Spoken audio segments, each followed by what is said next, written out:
SHIZZIO, the sagas continue.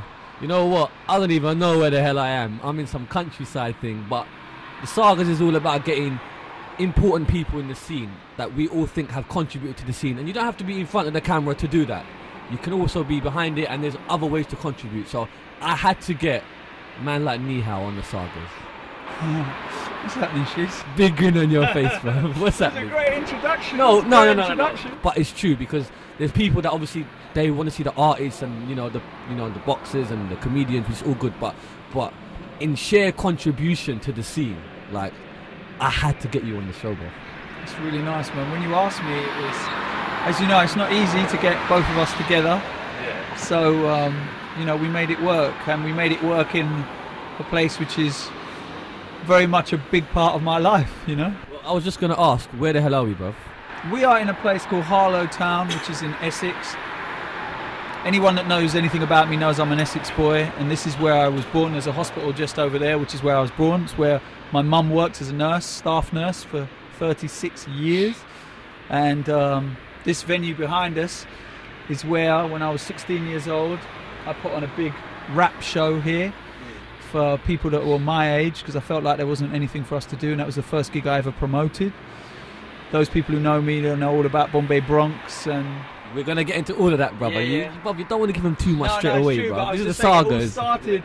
It really just started in terms of promoting, certainly, and in terms of introduction to different types of music, started here. So we're basically going back in time, right? Yeah. If we're going to do this, if this got to be a saga, it's going to be a big time saga, epic saga. Oh, my sat-nav took me to get from my house in northwest London, took me via Barnet. A406. Yeah, but A406 is minutes from my house. I joined it and then it took me off it. Easy, son. Easy. I know you've got a big mark on that, bro, but people don't care around here. He needs to care because his insurance ain't gonna like him, I'm telling you. What's it like coming back to your hometown? On the real? You know what, I'm kind of buzzing, still. I'm kind of buzzing because it's weird, like, I would walk this way back from school, even though I lived quite a way away from here, but if I was going to my pal's house, Jason, who lives just over there, we would walk this way. Like, I've been walking this way for all my life, like my formative years. If I wasn't walking it, I'd be on a mountain bike. How often do you get to come back here? Very rarely. Very rarely indeed, because I'm married, I've got 2 kids. My mum still lives in this area, but she tends to come to London and be with us and her grandchildren. So I don't really tend to come here that often. I've still got very good friends here, like very good friends. And hopefully one of the guys that I was in a rap crew with called the Muddy Funksters back in the day, hopefully he's going to join us at some point if he can make it. But yeah, this is, I'm kind of buzzing. Look, people will look at the background here and they'll think, how can you be buzzing about a place like this? But you know what? Home is home, right? Yeah, exactly. Whether you grew up in a palace in Rajasthan or whether you grew up in the hood in Bradford, home is home, This has lots of memories for me, Look there, white Porsche, Harlow, people balling. I see a Skoda as well. There's like a main road right behind us. All right, listen. Asian boy growing up in deep Essex. Talk to me. What is it like in your era? How was it? Talk to me. It was... I never really thought about it for a minute, and then suddenly I was at a primary school which was like a real rural bumpkin primary school where it wasn't so much of an issue. There was a little bit of trouble there once I got slashed when I was at primary school. Some kid had a razor blade in his shoe like that and just got a gash like that. Like a James Bond film when the thing comes out. Yeah, that was kind of mad. I remember when I was at primary school that kind of happened. And then of course when there was little arguments, it would be like me and my brother, it seemed like versus a lot of different people who clearly weren't the same colour as us, but equally there were plenty of white people who were very, very annoyed when someone was racist to me and my brother. When you said to me that you wanted to spend a little time with me, firstly I was hugely flattered that you would think my life was of any interest to anyone, and secondly I just wanted to make sure that, I don't know, you saw a little bit of where I'm from and and what I did, and I've never done this really with anyone before, so it was good. And it had to be you, Shiz. I went to a state school where some people had money, some people had no money, some people were racist, vast majority weren't. Some were lively, some weren't. Some ended up dead, most lived. Some ended up in prison, most didn't. You have your tough ways of growing up stuff as an Asian in Essex. Yeah. How does someone from Essex, Asian background, get to be on one of the biggest radio stations in the world? BBC Radio 1 is probably one of the biggest radio stations in the world. Worldwide acclaim. How did someone like go from that to where you are now? Wow. Okay, that's a long journey right there. I think I was trying to think about this the other day, Shiz, and you know, I'm quite one of those guys who can work a room, they call it, right? So you go in and you're thinking, right, bang, bang, bang, bang, bang, bang, bang, and you'll talk to different people on different levels, and you can relate to people on different levels. So now in my life, I know lords, I know sirs, I know dames. Sorry to interrupt. Just come in here. He was on the speakerphone in his Mercedes, and there was some guy from Bentley ringing him. I just thought I'd just say that. But go on. Right.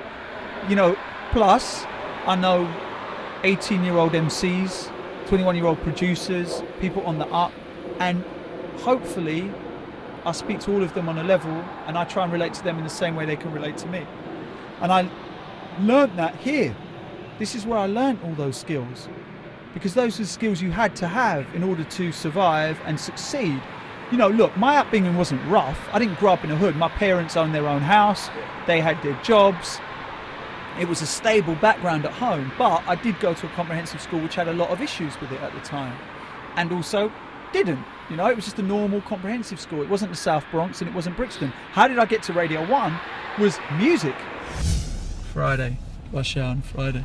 Duh. Exit the roundabout. Yeah, this one here. What's this guy doing? Is he going to let me go or not? Yeah, nice one, Pillock. But like, he's sort of like just he's pure etiquette and good manners. Would just like, he was behind me, he could have just slowed down. Do you know what I mean? London drivers, man. Road rage. You are a talker through and through. Yeah. No, you are, and it's not in a bad way. You've got the gift of the gab. I've been on your show numerous times. The way you handle situations is superb. Did you learn how to be a talker through schools, trying to avoid situations and trying to? Yeah. Pow. Yeah. Exactly. I mean, that was it, because I don't like fighting. I hate fighting. It's horrible. You know, waking up and you've got two black eyes because someone smashed you in the face. You know, and I've been there, hit by iron bars, glass. You know, and it's not nice. You don't like that. So I discovered that if you can make someone laugh, they're going to be your friend. Not in a kind of clown way, but if you're generally funny, you can take the mickey out of them a little bit. And also as well, I discovered that I could rap and I could freestyle MC back in the days. And that was interesting because I love language. I love English. I love the way it flows. I love the way that you can put words on top of each other, the way that you can flex with different words, make them rhyme in different patterns. I just love language. I love the rhythm and the flow of it. So you're right, I can talk, and that again, as you said, was taught to me, I think, in the playground, you know, because it's easier to talk your way out of a situation than fight your way out of a situation, you know, and 10 times out of 10, I would rather talk my way out of a situation than, although if my boy Colt turns up, he will tell you 10 times out of 10 when we were growing up, I used to talk myself into situations because I couldn't help being cheeky. I just couldn't help but taking the pee out of someone. I just couldn't help it. I couldn't help myself. So it's that typical negative of growing up, spinning it into positive and getting into the beautiful place that you are now, right? Yeah, I mean, I'm an optimist. I believe in the good in the world and the good in people until they prove me wrong. And when they prove me wrong, they're done. That's it. It's done. It's finished. There's no comeback from that, really, for me. Right, let me talk about your Asian Network show real quick. Your big discussion show, as it is. Like, I've been a guest on your show, and you handle the most volatile discussions, like religion and aspects that people don't want to talk about. They really don't. And you become the chairmaster in these phone-ins, yeah? And I see the way you handle it. It's beautiful because the way you kind of deviate and the way you handle these volatile topics is amazing. Like, how the hell do you do it, man? Because I sit there in awe, like this is gonna go off. Like, I've been with you at certain interviews. I was at interview with him. Now that was an example of where I took myself into trouble. And a man started fighting and all that. So how do you, firstly, why do you do that show? And secondly, how do you manage to create some kind of balance of that show? think one of the reasons I do that show, and this is real talk, and I've never really said this before, is because I didn't grow up around Asians, and in many ways it was a way to discover more about Asians. You know, and that was one of the original ideas behind it in my own mind. Secondly, I think there's just so much hatred that exists amongst Asians, you know, Sikh, Hindu, Muslim, Muslim Sikh, you know, Gujarati, Tamil, Punjabi, Kashmiri, Mirpuri. I mean, it just goes on and on and on. And then we haven't even got into caste, and then we haven't even got into skin colour and skin tone, and then we haven't even got into, you know, boys being born and girls being born, you know. So I think the show is there to, I suppose, just make people think about it a little bit more, and that an opinion is not a fact, and that opinions need to be challenged, and that you need to stop being so angry.